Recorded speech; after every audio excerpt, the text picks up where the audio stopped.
Sebagai seorang wanita, pasti mendambakan barang-barang mahal seperti tas, HP, perhiasan, mobil, dan lain sebagainya. Tapi, apakah kalian tahu sejarah dari kemewahan itu sendiri? Saya, Laili Wahyu Kurnianingsih, akan membawakan sejarah tentang kemewahan, dari simbol kekuasaan sampai ekspresi diri. Coba bayangkan, raja yang duduk di singgasana, memakai jubah sutra, dan memakai mahkota yang bertatahkan permata dari negeri jauh. Di tangannya bukan iPhone, tapi tongkat kekuasaan. Hari ini kita menyebutnya luxury atau kemewahan. Tapi kemewahan bukan sekedar barang mahal. Kemewahan adalah cerita. Dan sama seperti cerita terbaik semuanya, kemewahan punya sejarah panjang. Sejarah ini dimulai ribuan tahun lalu. Dan di sini awal mula ceritanya. Coba kita tarik ke belakang. Di era Mesir kuno, sekitar 3000 sebelum Masehi sampai 800 sebelum Masehi, emas bukan hanya soal perhiasan. Ia adalah simbol keabadian. Raja Fir'aun dikubur bersama emas karena di zaman itu mereka percaya bahwa emas adalah kulit para dewa. Kemewahan adalah simbol politik. Siapa yang bisa membangun piramida setinggi langit, punya akses rempah-rempah langka, dan menggunakan kain linen yang halus, ialah yang berkuasa. Tidak hanya di Mesir kuno, di daerah Tiongkok, hanya kaisar yang boleh menggunakan kain kuning kekaisaran.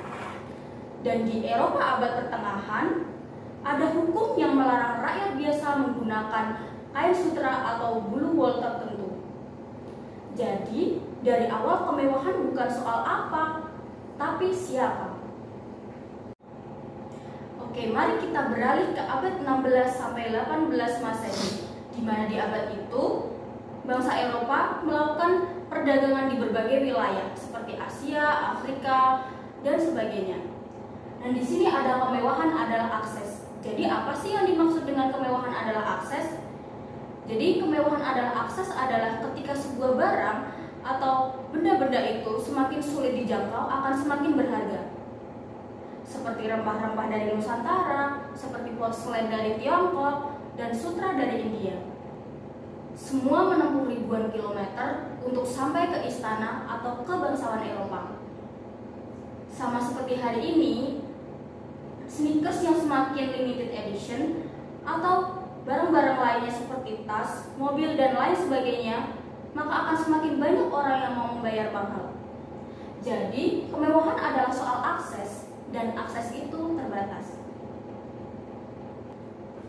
Lalu kita beralih ke abad 19 dan 20 Masehi, di mana di abad itu terdapat revolusi industri, dan barang-barang mewah itu mulai diproduksi secara massal, seperti jam, parfum, tas, dan lain sebagainya. Hal itu terjadi karena di zaman itu sudah terdapat mesin-mesin yang dapat memproduksi secara jumlah besar.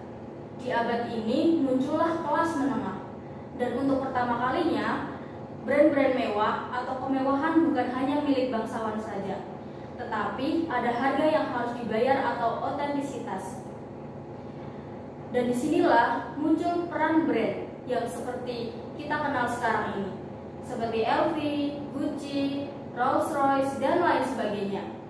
Brand-brand ini mempunyai kekuatan yang besar, membuat kita percaya bahwa kita membeli lebih dari sekedar barang. Beralih dari era revolusi industri tadi, kita beralih ke era abad ke-21, di mana kemewahan sebagai ekspresi diri. Nah, apa sih yang dimaksud dengan kemewahan sebagai ekspresi diri? Jadi, hari ini kemewahan bukan lagi tentang emas atau permata, tapi kemewahan adalah pengalaman. Yang dimaksud dengan pengalaman seperti berhasil di Bali, membeli tas yang kita inginkan, atau sejenak istirahat dari dunia maya. Dan menariknya, kemewahan ini sangat personal.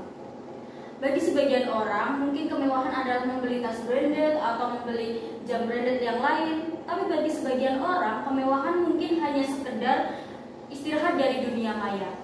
atau bahkan melakukan kegiatan atau aktivitas di luar rumah tanpa sosial media. Kemewahan kini bukan soal pamer, tapi kemewahan itu pilihan.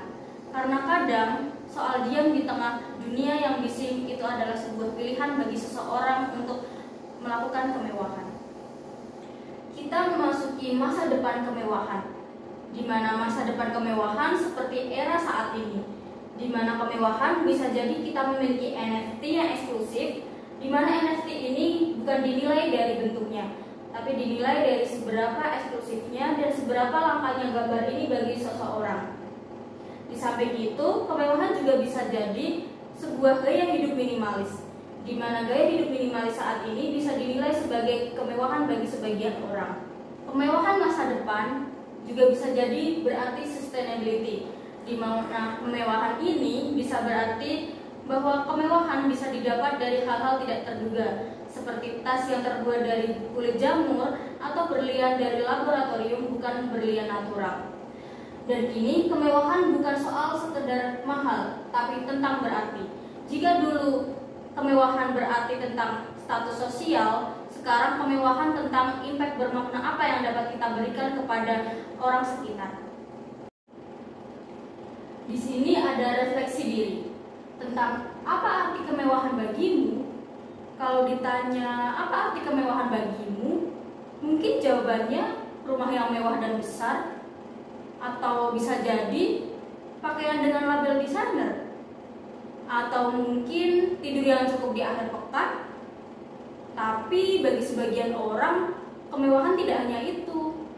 Kemewahan bisa jadi bisa bekerja dimanapun, atau bisa berkata tidak tanpa rasa bersalah, atau bisa jadi tidak menyalakan notifikasi tanpa takut ketinggalan. Dan bagi kebanyakan orang saat ini, kemewahan sejati bisa jadi hal-hal yang kita anggap remeh saat ini. Bisa jadi itu waktu sarapan tanpa terburu-buru, koneksi internet di tengah dunia yang sangat cepat ini. Kita butuh koneksi internet untuk menyelesaikan tugas-tugas kita, kesehatan kita yang penting, kemudian juga ada kedamaian hidup. Kita hidup di mana di dunia ini itu semuanya sudah tersedia. Dan karena semuanya telah tersedia itu, hal-hal yang langka itu kita anggap berharga. Dan mungkin itu adalah bentuk kemewahan yang baru, di mana hal-hal yang kita anggap tidak penting itu harus kita jaga agar tetap berharga. Hari ini gak ada lagi raja yang menentukan kita boleh memakai apa yang gak boleh kita lakukan, apa yang gak boleh kita pakai. Tapi kini kamulah yang menentukan makna dari kemewahanmu itu sendiri. Terakhir, di sini ada sebuah kalimat. Luxury is not about things, it's about meaning. Yang berarti kemewahan itu bukan lagi soal benda, tapi tentang bermakna. Kalau dulu kita mengira kemewahan itu bisa jadi istana Firaun, jam tangan Swiss, tas branded, dan lain sebagainya. Tapi kini kemewahan itu bisa jadi me time yang kita lakukan, bisa jadi secangkir kopi yang kita nikmati untuk menikmati pemandangan sore, atau bisa jadi memberikan ruang pada diri sendiri untuk mengenal lebih dalam. Kini kita hidup di mana kemewahan bisa jadi tas yang tidak hanya dibuat dari kulit hewan, tapi bisa jadi tas itu dibuat dari kulit tumbuhan, atau mungkin berlian yang dibuat di laboratorium, bukan berlian natural. Kita bebas memilih kemewahan apa yang ingin kita pilih. Apakah kemewahan itu berbentuk benda, waktu, perjalanan, atau mungkin ketenangan. Karena pada akhirnya kemewahan adalah cerita. Cerita tentang siapa kita, apa yang ingin kita perjuangkan, dan bagaimana kita akan dikenang. Jadi, sebelum kita berlomba untuk memiliki lebih dari orang lain, kita bisa bertanya pada diri sendiri terlebih dahulu. Apa sih yang paling penting buatku? Apa sih yang paling berharga buatku? Karena dengan bisa menjawab pertanyaan itu adalah bentuk dari kemewahan tertinggi. Terima kasih.